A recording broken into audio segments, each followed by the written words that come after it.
Isa na namang matagal na pangarap ng award-winning kapamilya actress na si Jodie Stott Maria ang natupad kamakailan lamang.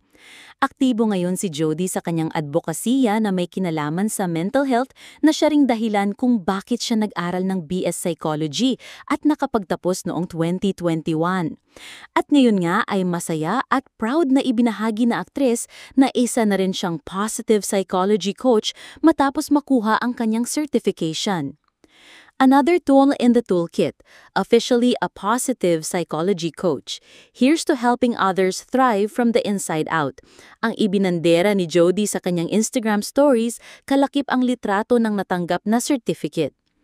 Ayon sa isang health website, ang positive psychology coaching ay isang scientifically rooted approach to helping clients increase well-being, enhance and apply strengths, improve performance, and achieve valued goals. Nauna rito inihayag ni Jodie na determinado siyang kumuha at tapusin ang kanyang master's degree sa kabila ng kanyang busy schedule. Isa yan sa mga bagay na kinukonsider kong importante sa buhay ko eh.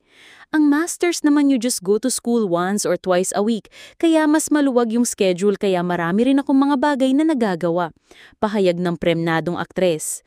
Nagdesisyon din si Jodie na simulan na ang YouTube vlog titled JSM Channel kung saan pwede niyang magamit ang kanyang mga natutunan sa psychology. Nais niyang magpasabog ng good vibes, inspiration at positivity online.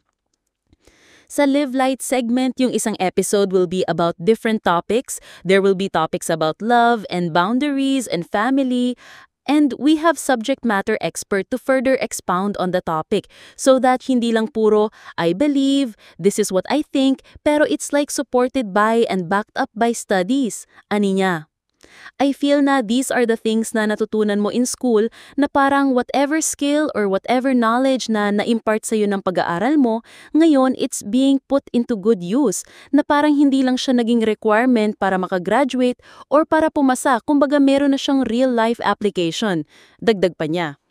Sa isang hiwalay na panayam, sinabi rin ni Jodie na magpapahinga muna siya sa paggawa ng teleserye para pagtuunan ng pansin ang kanyang advocacy tungkol sa mental health.